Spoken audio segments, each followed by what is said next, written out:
she's in charge of it. I'm waiting for my text from Channel 27. Oh.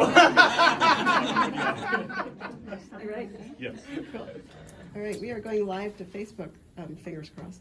All right, thank you.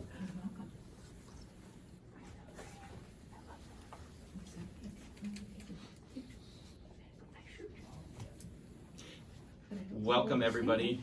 Thank you so much for joining us. This means a lot as queer clergy to see so many supporters, people of faith, fellow clergy members, allies in particular. Thank you for showing up.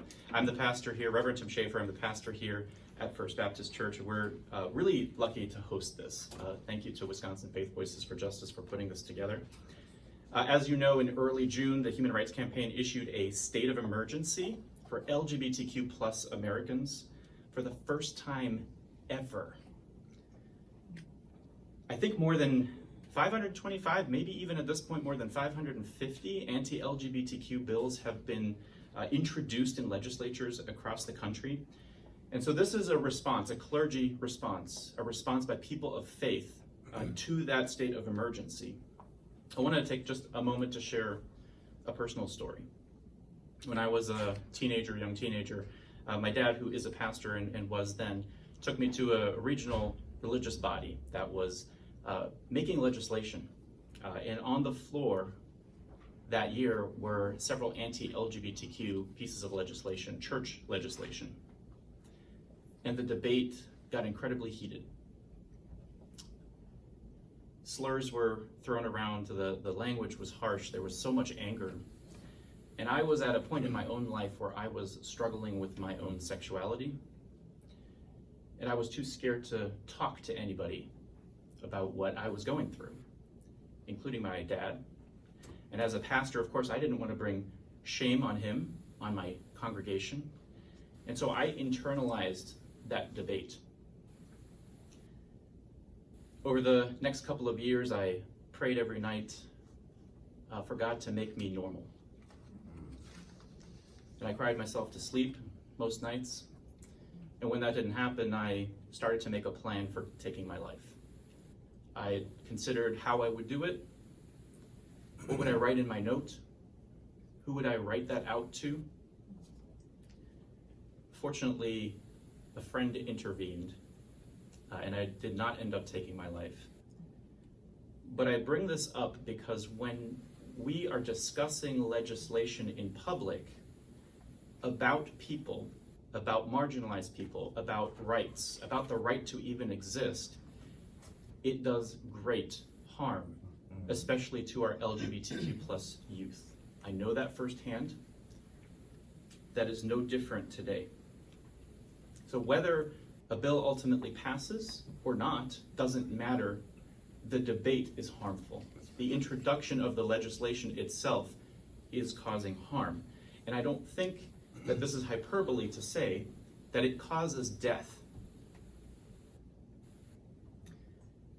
Sadly, when these things come up, as I witnessed a couple of weeks ago at a Dane County Board of Supervisors meeting, those who come to speak against pro-LGBTQ legislation, or those who come and speak in favor of anti-LGBTQ plus legislation, often use religious rhetoric.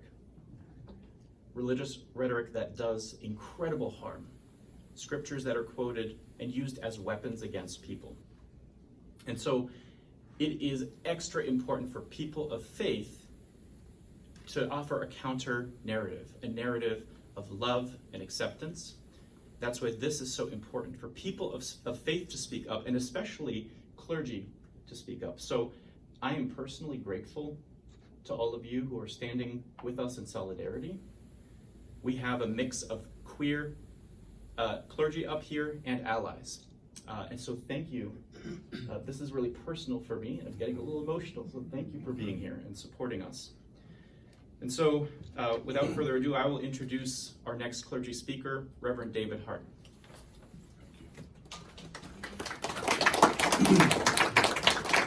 Thank you, Reverend Tim. I'm honored to be here.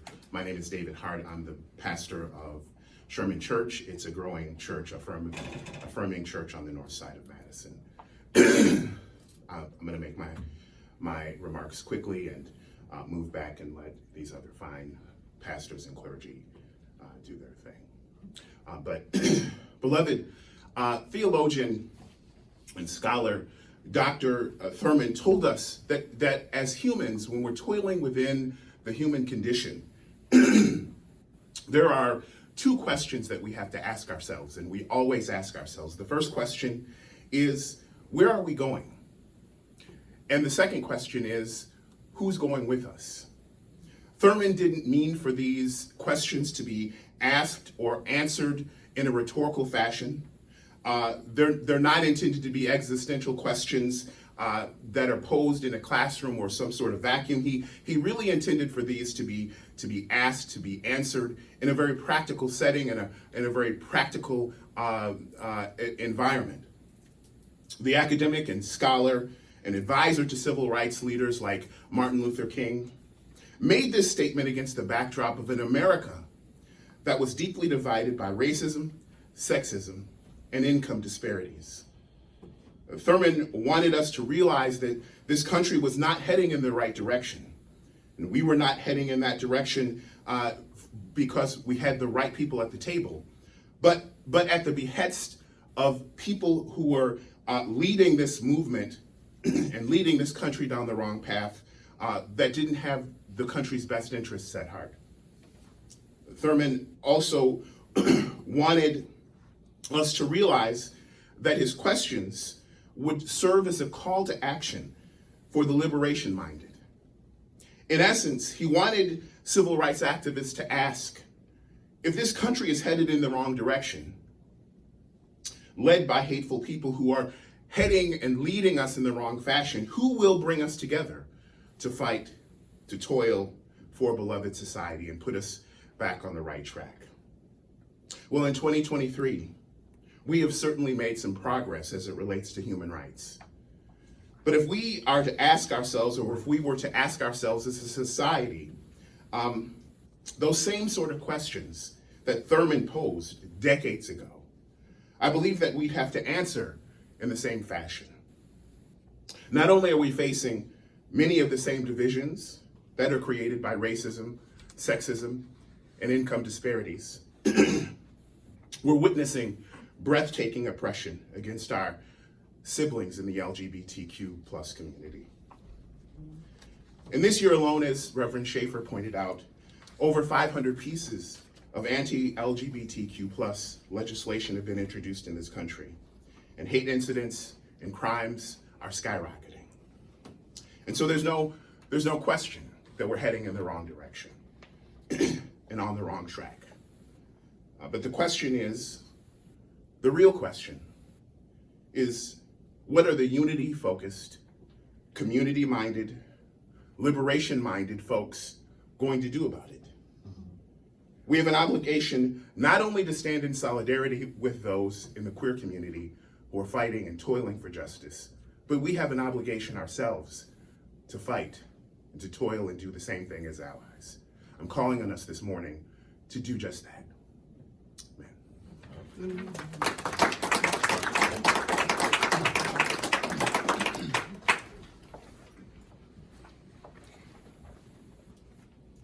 Hi, I'm Rabbi Betsy Forrester. I am the rabbi of Beth Israel Center here in Madison. Beth Israel Center is a conservative synagogue. Jewish law informs everything I do. My tradition teaches that the path to righteousness relies on human dignity, compassion, and justice, especially justice for vulnerable people. I know well what the Hebrew Bible says. It says that all people are created in the divine image.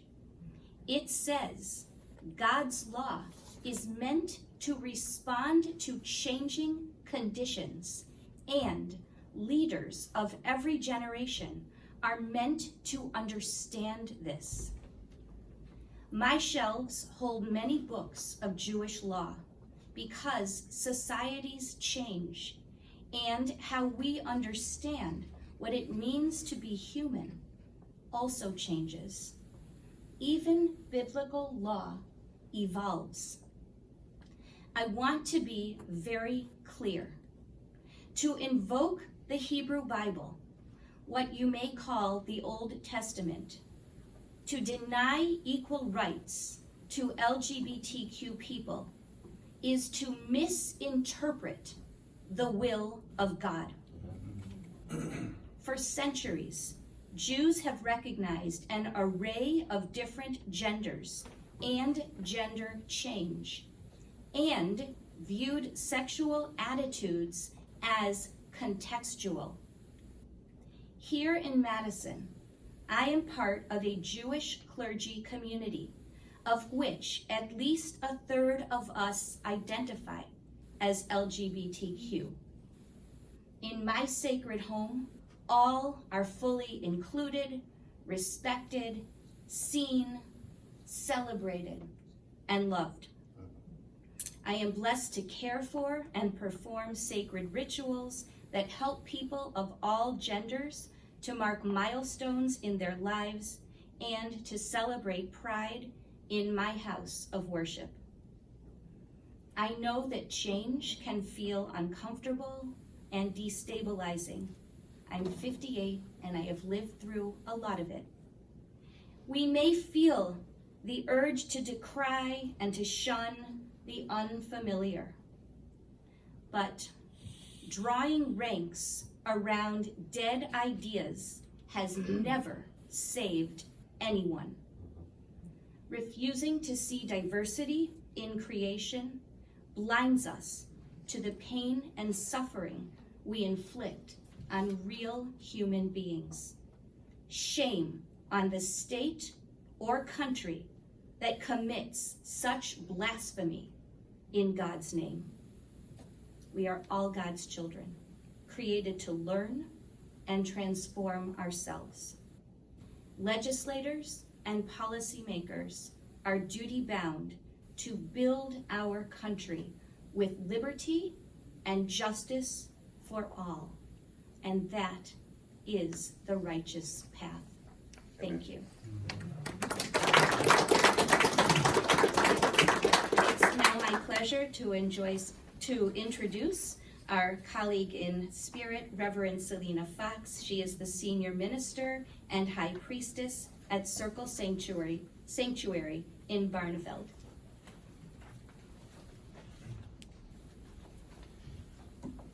Thank you. Side by side, we celebrate Rainbow Pride. I've been singing that for a number of years, but today we're also standing side by side to uphold LGBTQ plus rights and to be a moral voice about love. Many of the world religions have some form of what is often called the golden rule.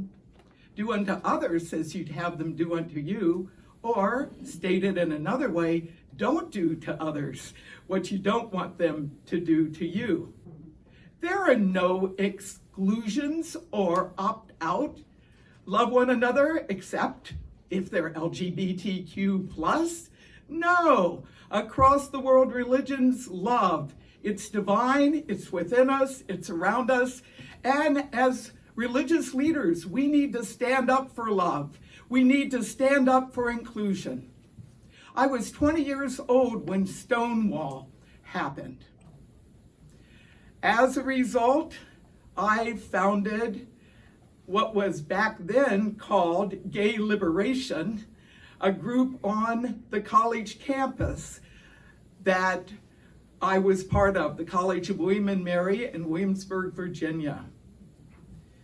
In 1970 was the first Pride March.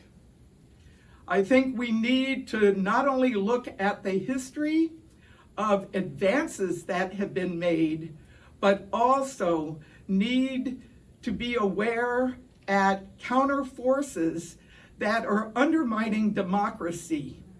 We need to have equity, liberty, and justice for all. I'm senior minister of one of the oldest nature spirituality churches in America. I just got back from our annual gathering, and we, in our opening ceremony, did a blessing of protection for those members in our community who had gathered. There were many more people who came forth and for that blessing than we had really expected. And I am so happy to be part of the LGBTQ plus community. And ever since 1970, with pride marches and working with a campus organization now called Lambda Alliance, I think our work needs to continue. And I celebrate us being together on this day to move things forward and to take down the forces of hate, to be more inclusive and equitable, not only in our churches, but in all of society, not only in the USA, but around the world. So be it. And now I invite Reverend Jason Mack, pastor of the Underwood Baptist Church in Wauwatosa, to come forth.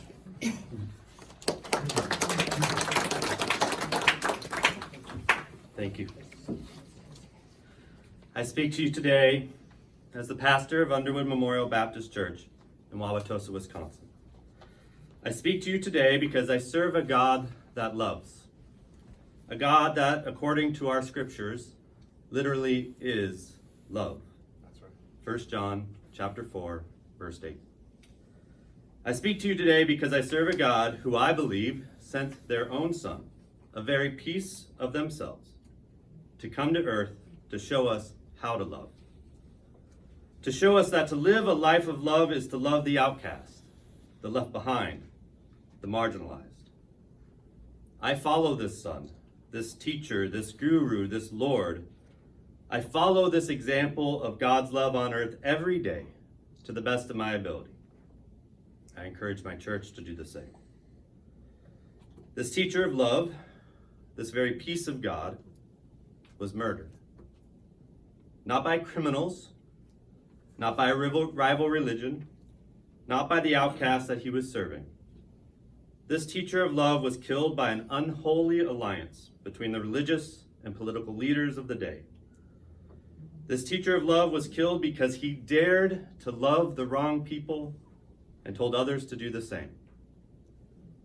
So I speak to you today to say as loud as I possibly can that the hate and the scapegoating of the trans community has nothing, absolutely nothing, to do with Jesus or the God that sent him. And I, for one, will speak out against it as long as I have breath in my lungs. Because I don't just speak to you this morning as a pastor. I speak to you as a parent of a trans youth who every day must watch as their country and the leaders who are supposed to be there to protect them threaten their very existence. They're just a kid, just trying to love their life and love their friends and get into college. They shouldn't have to worry if their very existence is going to be outlawed. To anyone supporting this legislation, I ask and I pray that you would look deeply into your own heart and ask yourselves, what scares you so much about my kid? Why are you so afraid of people being who they are? Why must you silence difference? What makes you so insecure that you want to push others back into a closet of your own making? And I ask you to pray, because I am very confident that the God of love will let you know that you are doing what you are doing has nothing to do with them, and that God will tell you to stop. Just stop. Thank you for your time. It's my pleasure to introduce Reverend Julie Wilson from Bethany UMC.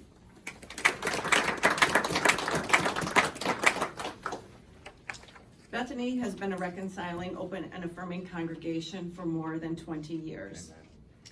A few weeks ago, a person who was delivering a package to the church office was surprised when they saw a basket of rainbow lanyards sitting on a table near the front door. After a little discussion about our inclusive stance, they asked if they could have a lanyard. I'm here today because I don't want anyone to be surprised that a community of faith is loving and welcoming to all people. Bethany's statement of reconciliation in part says, we believe all people are recipients of God's love and grace, and that God intends the church to be a community that embodies love, grace, and justice for all people. We celebrate God's gift of diversity and value the wholeness made possible in community equally shared and shepherded by all. We not only put that in print, but we try and live it out daily. Myself and the people of Bethany United Methodist Church are committed to the work of ensuring that all people feel safe and accepted in their places of worship, in their schools, and in their communities.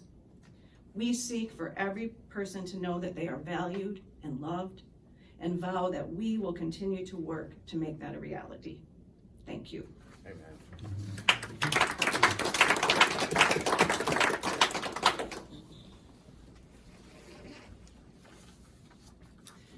Hello, my name is Megan McDonnell. My pronouns are she, her, and I'm the executive director of FAIR Wisconsin, and I'm extremely honored to be included here today as a secular community leader, joining all of these amazing folks for this press conference. FAIR Wisconsin is our statewide LGBTQ plus civil rights political advocacy organization, and we seek a world where LGBTQ people of all backgrounds can live full, authentic lives free from harassment and violence. Unfortunately, that is not a reality for our community today. As of June 2nd, more than 550 anti-LGBTQ plus bills have been filed in state legislatures across the country, 415 of which are specifically targeting transgender and non-binary people in education, healthcare, and more. And they keep coming. We have seen travel warnings issued for states like Florida, and as mentioned, most recently, the Human Rights Campaign has declared a state of emergency for LGBTQ plus people in the United States. These debates about the basic human rights of our young people, especially our transgender youth, have fueled a mental health crisis in the United States. According to the Trevor Project, 33% of LGBTQ plus youth report that the recent debates about laws restricting the rights of transgender people have impacted their mental health negatively. This impact is even more dramatic among trans and non-binary youth, as more than 4 in 5 report that it has impacted their mental health negatively. It's no secret that religion is often used as justification for discrimination toward LGBTQ plus people. However, many faith leaders in Wisconsin, especially those here today, along with others who have signed on to this statement, and many members of their congregations, are actively working to turn this narrative on its head and end anti-LGBTQ plus discrimination in faith communities and in our communities at large. Plenty of work still needs to be done in the ongoing process of helping all Wisconsin houses of worship and their congregations to become open, welcoming, and affirming to all LGBTQ plus people of faith. It's our belief that engaging in this work will build increased understanding and stronger ties among different faith communities, increase engagement by fair-minded people of faith in the electoral process, and result in a greater understanding by faith communities of the influential role they can play in the advancement of civil rights, as they have done through civil rights movements throughout history. FAIR Wisconsin is committed to working on achieving full equality in all houses of worship and across all congregations, and we are so extremely proud to stand with such strong pillars of our community, and thank you all for standing with our youth especially.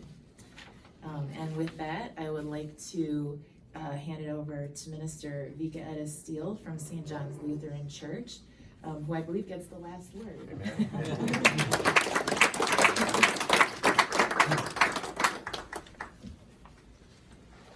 You've heard the facts. You've heard them. You know them. You know them.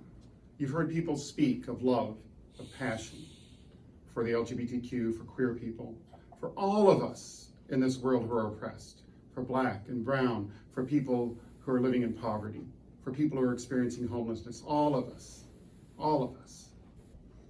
I'm a woman, I'm queer, I'm transgender, I'm a faith leader.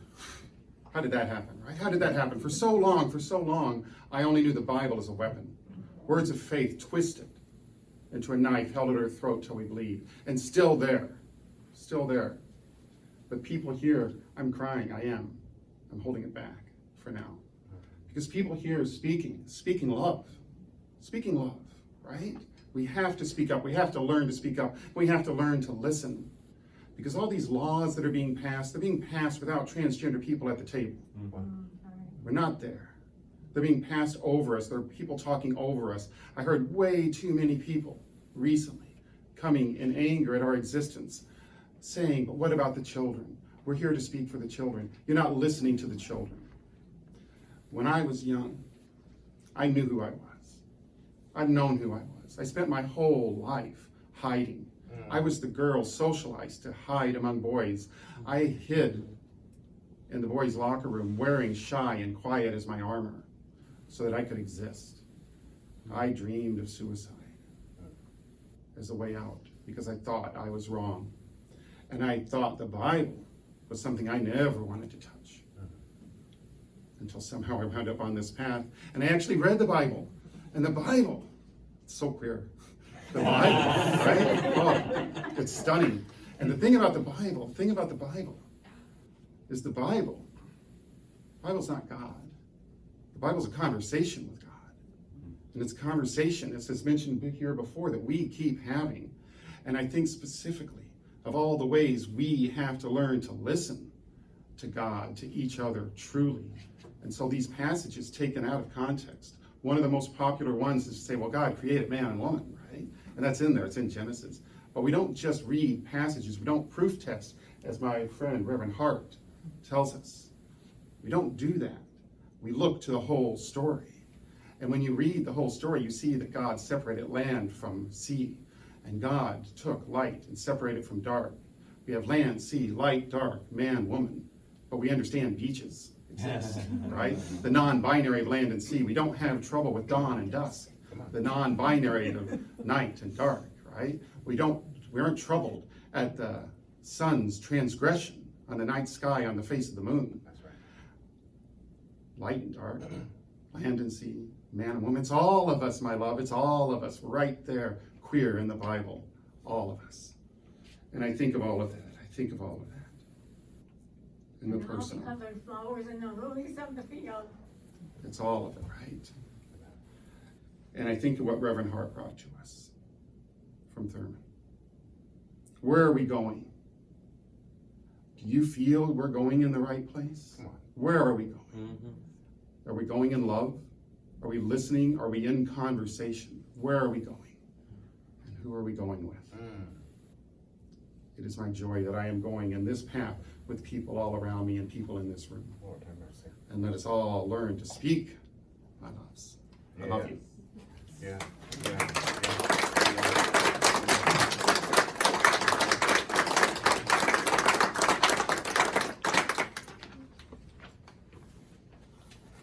Thank you all for coming today. I'm Rabbi Bonnie Margulis. I'm the Executive Director of Wisconsin Faith Voices for Justice. And along with all these amazing people, I stand with the LGBTQ plus community. We have written an open letter to the community. It is signed by over 185 clergy and people of faith from all over the state of Wisconsin and actually all over the country. We've had people asking in California and in Indianapolis and all over the place, can we sign? I'm like, the more the merrier. We have 27 congregations and organizations in Wisconsin that have also signed on. We'll be posting the letter to our Facebook page and our website later today. And I encourage you all to read it and to circulate it and to continue to push out this message of love. Thank you all for coming today, and thank you for your support and your love for the LGBTQ plus community and for all folks in Wisconsin and around the world. Thank you. Thank you, Bonnie.